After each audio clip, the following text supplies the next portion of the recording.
Tyrese Haliburton plays an absolutely horrible game, but he is playing with injury. The question is, will he be available for Game 6? And how important is it for Tyrese Haliburton to not repeat the performance that he gave in Game 5? We're going to talk a little bit about that, plus the Memphis Grizzlies' rumored extension for Jaren Jackson Jr. and Kevin Durant doesn't want to go to Minnesota. We'll talk about all that and more on today NBA Central. Welcome to the number one place for your daily basketball news and analysis, NBA Central. What's going on, basketball fans? Welcome to another episode of NBA Central, your number one spot for everything basketball related. I'm the host, Sir Hayes, but more importantly, you guys can follow the channel at NBA Central Pod on every social media platform we happen to be on. With that said, let's go ahead and get into this content for today, y'all. We're going to start off talking about Game 5 that went down yesterday. This game was kind of disappointing in a lot of ways. Not to say that it didn't have its own interest. The Indiana Pacers did make it interesting, in the third and fourth quarters with a little bit of a comeback, getting the lead down to single digits at one point. But the Thunder, they own this game. Coming out, winning the first quarter by 10 points, 32-22, winning the second quarter by 4 points as well. They had a commanding lead at halftime. Now the Pacers did turn around and win.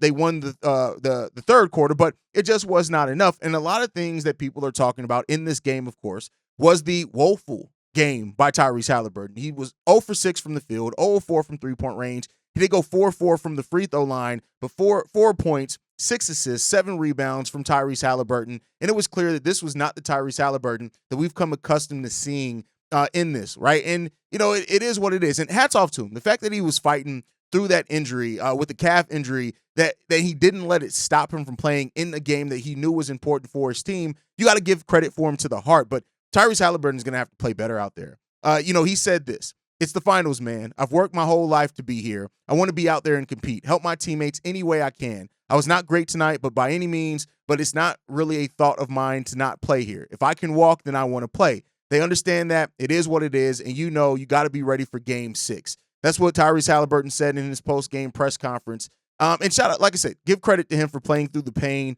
and trying to make an impact for his team. But, the Pacers just, they did not have enough in that game. Shot in 45% from the field, 36% from three. And while those numbers aren't necessarily bad, technically they shot better from the field than the Thunder, who only shot 42% from the field, but 43% from three-point range. They had better execution down the stretch of this game. You got 25 points combined off the bench from Aaron Wiggins and Cason Wallace, which is really good from them and what they're able to do. So, the 40-point game as well from Jalen Williams, who shout out to Jalen for him and Shea combining for 71 points. It was a great game to watch, and this finals has not been without it's been fun the entirety of this series. Now, the Pacers head back to home in a must-win game now to try to force Game 7 for them to have a chance to still win this series. But I said it before. For me, it was the Thunder. You don't want to let the Thunder get into rhythm. You do not want to let them get into that rhythm, because if you let them win 2 games back-to-back,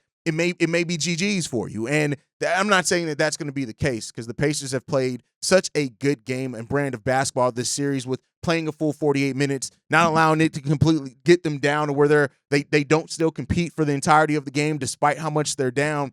But, sometimes that magic runs out, and you don't want to continue to rest and rely on those type of things. And the Pacers are going to have to really get into the drawing board and figure it out. Rick Carlisle was visibly frustrated by the execution of his team throughout a lot of this game. You saw it over there almost every time they went over to the sidelines for him. The 22 turnovers were just, you cannot have 22 turnovers against the OKC Thunder. You can't allow them to get out in transition. You can't allow them to attack that much. You just can't do it. And so this was a game where kind of everything that could go wrong for the Pacers went wrong.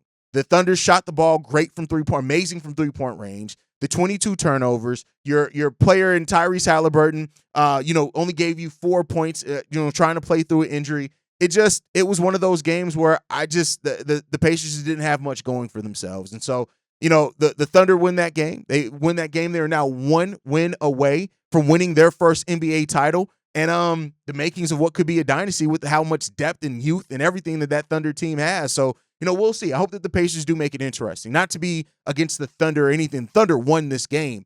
But, just for the interest of the basketball fan in me, I hope that the Pacers can win Game 6 and we can get a Game 7 in the finals. The finals that's been a really good back-and-forth series as far as just the runs that each team goes on in games and things like that. You really want to see. I really want to see that, and so hopefully we can get that in this game again, or in Game 6 against the Pacers against the Thunder. Let's hope so, man.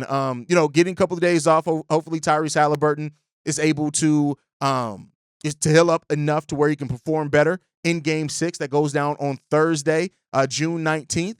So shout out to Juneteenth there, and we'll see what happens, man. We'll see what happens. But with that said, a lot's been made about the Kevin Durant trade, right? Like, we've talked about it. It's been a title and probably, or not a title, it's been one of the topics in probably each of the last 3 or 4 episodes on the channel. And I always kind of struggle with what to cover and what to just leave alone, right? Like, what to just leave alone, and where there hasn't been like any big drastic updates on it. But apparently, Kevin Durant does not want to go to Minnesota. His interest in Minnesota is not there. He does not want to go to Minnesota. His focus is on other teams. It makes sense when it comes down to that one. This one came from Sam Amick, who says this: the Suns have made it clear to Durant's camp that they need to prioritize the best return for the team in the deal. What's more is they appear focused on landing the kind of impact players who can help win now, as opposed to prioritizing draft picks. The Wolves will seem to have options available to offer, with Rudy Gobert and Julius Randle headlining a package that could give the Suns hopes of contending. So it seems like this is built around the fact that the Suns, per what we talked about yesterday, are looking to do what's best for their team. They're not necessarily caring what Kevin Durant wants to go, like, to a degree, right? I'm sure that plays a part into this, but it's not the fact that they are they're looking at just where Kevin Durant wants to go. His preferred teams are the Spurs, the Rockets, and the Heat. But now with the Phoenix Suns not prioritizing draft capital, they're prioritizing players that can help them win now. And to me, part of me, I appreciate that, right? I appreciate in a team that wants to try to compete now. They clearly have Devin Booker still there. He was part of the head coaching search. They hired who was reportedly his favorite candidate out of the candidates that they interviewed, and they still want to put together a team that can give Devin Booker a chance to compete in that Western Conference. And I appreciate a team that's willing to do that more so than do what a lot of teams would do, is like prioritize draft picks, build over time, and then try to start eventually resetting your roster. And so we'll see what happens there. The Timberwolves still do need to make a decision on what's going to happen with Julius Randle. What's going to happen with him long term. And so if the deal does end up being that the Suns are prioritizing taking Rudy Gobert, who we've already heard that they do want a center back in this trade. That is one of the things that they are very focused on, is getting a center when it comes down to it. While Rudy Gobert has his flaws, him and Julius Randle did work out their chemistry. And so if you're looking at adding that to Devin Booker, it'd be an interesting case scenario on what's going to happen at that point. Then what does that mean for the Wolves, right? Are they more likely to keep Naz Reid and help him with Kevin Durant? Nickeil Alexander-Walker, do they pivot and try to keep him there as well? So the Wolves would still have some flexibility on some of the other players on their roster when it all comes down to it also. But hearing this, it is what it is when it comes down to this. Kevin Durant thing is going to be one of the interesting things to watch, right? Because it's not only a big name being moved and a move that could shift some things. I don't think that Kevin Durant going to any one team drastically changes the championship outlook in the Western Conference or anything like that, but it does increase what the teams can get back for him. Now, I think that Bradley Beal is also an interesting thing to watch in this as well.